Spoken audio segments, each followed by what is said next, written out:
మా ఇంటి ఎదురుగుండా ఉండే దేవదాస్ మీనన్, ఈ నరసింహాచారి, ఇంకో రవి, ఇంకో సుందర్, నలుగురు కనపట్ల ఇంట్లో. వాళ్ళందరూ తల్లిదండ్రులు జనరల్గా మా గ్రూప్ గ్యాంగ్ కదా, ఎరా ఏమయ్యాడు మాకే తెలియదు, ఏమైనా చెప్పాడు ఎక్కడికి వెళ్తాం తెలియదు. కట్ చేస్తే తెలిసిన విషయం ఏంటంటే మెడ్రాస్ వెళ్ళిపోయారు నలుగురు యాక్టర్లు అయిపోదామని. అసలు సినిమా లక్షణ అసలు సినిమా వాడికి ఒక్కడికి నరసింహాచార్య అనేమో తమిళన్ కాబట్టి శివాజీ గణేష్ని ఇష్టం. శివాజీ గణేష్ని ఇష్టం అని చెప్పి ఇదేం చేసేవాడు, శివాజీ నేను కళ్ళు ఎర్రగా ఉంటాయని రోజు ఇలా నలుపుకుంటే ఎలా ఉన్నాయి శివాజీ గణేష్లో ఉన్నాయా అనేవాడు. సినిమా వాసన లేని నేను మా అందరిలో వాళ్ళు నలుగురు వెళ్ళిపోయారు. వాళ్ళని ఎక్కడో పట్టుకున్నారు, వాచ్లు అమ్ముకున్నారు, ఏవిఎం స్టూడియోకి వెళ్ళారు. దేవర్ బీన్ రిజెక్టెడ్. వాళ్ళని ఆర్పిఎఫ్ ట్రైన్లో పట్టుకున్నారు.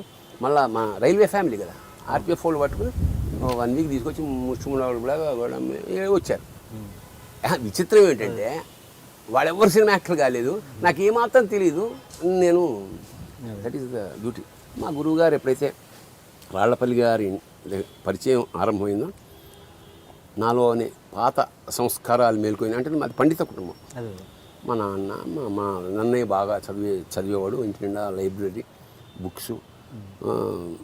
ఇంకా ఇటు షిఫ్ట్ అయిపోయేటప్పటికి ఈ చప్పట్లు, ఈ అవార్డ్స్, సో టోటల్గా అక్కడికి కట్ అయిపోయింది.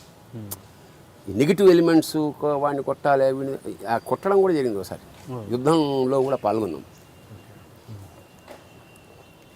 అంటే వీడికేదో కండలు ఉండి కొట్టడు, అది ఒక మాస్ మెంటల్. నలుగురు ఉన్నాం కదా, ఒక్కడు దొరుకుతాడు. జింకపిల్ల దొరికితే నక్కలు ఏం చేస్తే అట్లా చేసేవాడు. అది సింహం దగ్గరికి వెళ్ళడానికి భయం. అట్లాగా ఏజ్లో ఆ ఏజ్ ఒక అక్కడే అద్భుతాలు అక్కడి నుంచే అట్లా ట్రాన్స్ఫార్మ్ అవుతే వాడు వివేకానందుడు అయిపోతాడు, మదర్ తెరసా అయిపోతుంది, ఆదిశంకర్లు అవుతారు, లేకపోతే ఢాకాకి వెళ్తాం.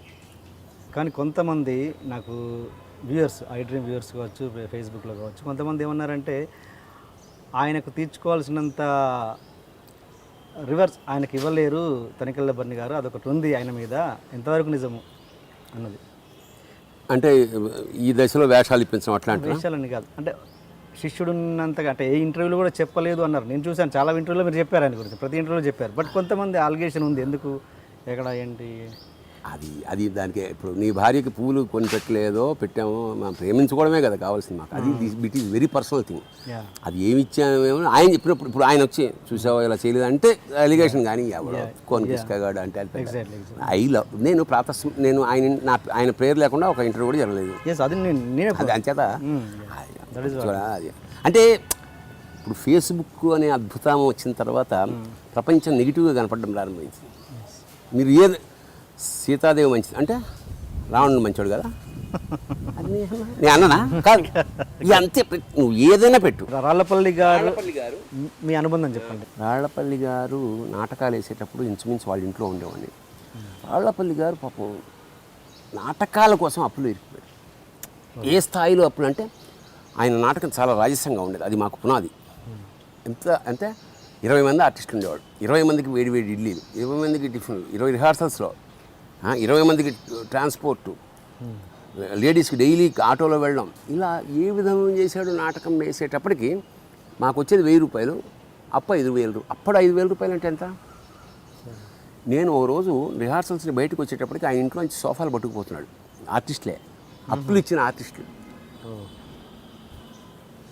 తర్వాత మేమే ఆయన్ని ఎంకరేజ్ చేసి మా టీం మెడ్రాస్ పంపాం. మీరేం వరీ అవ్వదు, మేము ఉన్నాం ఇక్కడ, మీ ఫ్యామిలీని చూసుకోవడానికి. ఆయన 2 ఆడపిల్లలు, ఆవిడ 2 ఆడపిల్లలు. ఆయన వెళ్ళాడు. అక్కడంతా మేము మొత్తం 1 year మేమే ఉన్నాం. ఓకే. ఆయనకి ఏం కావాలన్నా సరుకులు, మా ఇంట్లో సరుకులు కొంత సపరేట్గా రాసేసి ఇట్లాగా నేను ఇంచుమించు నెలకు ఒకసారి ఇంటికి వెళ్తున్నాను. మా ఇంటికి ఎప్పుడు అక్కడే ఉంటున్నాను. అలాగే మేము అంటే రాళ్లపల్లి గారికి నేను దత్తపుత్రుణ్ణి. ఆ స్థాయిలో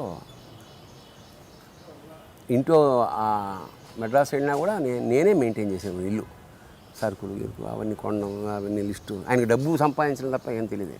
ఓకే. నన్ను పుత్రవాత్సల్యంతో చూసుకున్నాడు. ఎంత పుత్రవాత్సల్యం అంటే నేను సిగరెట్ కాల్చేవాడిని, ఆయన కాల్చేవాడు కాదు. ఆయన 555 సిగరెట్ ప్యాకెట్ నా కోసం ఎక్కడి నుంచి వెళ్తే తెచ్చేవాడు. ఓకే. నేను మొహమాట పడతానేమని ఆయన షూటింగ్కి వెళ్ళిపోతూ నా ప్యాంటు జేబులో వెనకాల 100 రూపాయలు పెట్టేవాడు. అలాగా తర్వాత వేలాది మందికి పెళ్ళిళ్ళకని వాటికని అంటే గుప్తదానాలు చాలా చేసాడు. ఆఖరికి తాగి ఇంటికి కూడా వచ్చేవారు డబ్బులు కావాలని. నేను కాగా తిట్టి తోసేసి నేను వాళ్ళ పాలిట ఒక నక్షత్ర వాడు ఏమంటే కబంధుడిలాగా అట్లా ప్రొటెక్ట్ చేస్తుండేవాడిని. అయినా సరే దొంగతనంగా ఈయన దానాలు చేస్తున్నాడు. అది వీక్నెస్ అయింది. ఓకే. ఆయనను చాలా చీట్ చేశాను. ఎట్లా అండి? ఇదే చీటింగ్ అంటే ఆయన ఎక్కడ రూమ్కి వస్తే అబద్ధాలు, మా అమ్మకు ఇంట్లో బాగాలేదు, ఆయన ఎలాంటి వాడో ఒక్క ఇన్సిడెంట్ చెప్తే క్లోజ్ చేస్తా.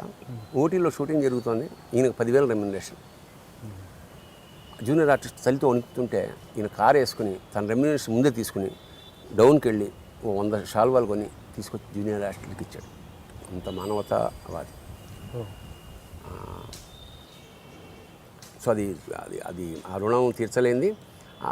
ఆయనకి నేను ఏం చేశాను అది ఇట్ ఈస్ బిట్వీన్ అస్. ఎందుకంటే ఇప్పుడు నేను చేశానది ఇలా చేశానంటే దరిద్రంగా ఉంటుంది. అంచేత కాకపోతే ఏంటంటే వేషాలు నేను రైజులో ఉండి కూడా నేను రాసిన సినిమాలో అతనికి స్టేట్ అవార్డు వచ్చింది.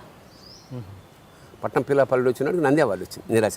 నేను రాసిన ఇంచుమించు అన్ని సినిమాల్లో ఆయన ఉండేలా చూసుకునేవాడిని.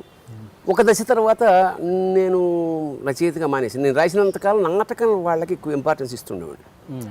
అంటే నేను శారదాంబ అనే శారద గారు ప్రధాన పాత్ర వేస్తున్నప్పుడు గుంటూరు నుంచి ఒక స్టేజ్ ఆర్టిస్ట్ అద్భుతమైన గుంటూరు శాస్త్రీయమైన ఆ నాటకానికి ప్రధాన పాత్ర ఇప్పించారు. అలాగే విద్యాసాగర్ అని వాడు క్రిపుల్డ్ యాక్సిడెంట్ విద్యాసాగర్ ఆర్టిస్ట్, వాడికి మెయిన్ విలన్ రంగస్థలం వాళ్ళంటే నాకు కొంచెం ఇది ఉండేదన్నమాట, పక్షపాతం. స్టేజ్ ఆర్టిస్టులు వాళ్ళకి ఎవరు లేరు, నేను రంగస్థలం నుంచి వచ్చానని వాళ్ళకి చాలా ఎంకరేజ్మెంట్. రచయితగా ఉన్నప్పుడు వాడి మాట నడుస్తుంది. ఓకే. డైరెక్టర్కి సజెస్ట్ చేయాల్సిన ఉదాహరణకి నాకు అక్కడ నేను కొంచెం ధర్మం కూడా ఎట్లా పాటిస్తుండేవాడిని అంటే లేడీస్ టైలరు మొత్తం లిస్ట్ రాశాడు వంశీ గారు. రాసి సవాల ఫోటోగ్రాఫర్ రాళ్లపల్లి, ఆ రాళ్లపల్లి అంటే చాలా ఇష్టం, గురుభావం, స్వామి అంటాడు వంశీ గారు. నాకు ఇచ్చాడు రైటర్గా.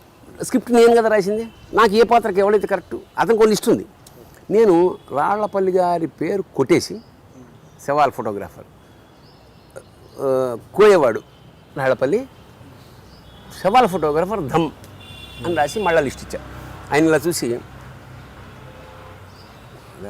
అన్నం తిన్న ఇంట్లో ఇదే మరి గురువు గారు ద్రోహం చేయడం అంటే ఇదేనే, ఆ వేషం ఎంత మంచి వేషం అది, ఈ కోయేవాడి వేషం ఏంటి, కామికే ఉండాలి ఈ వేషం అన్నాడు.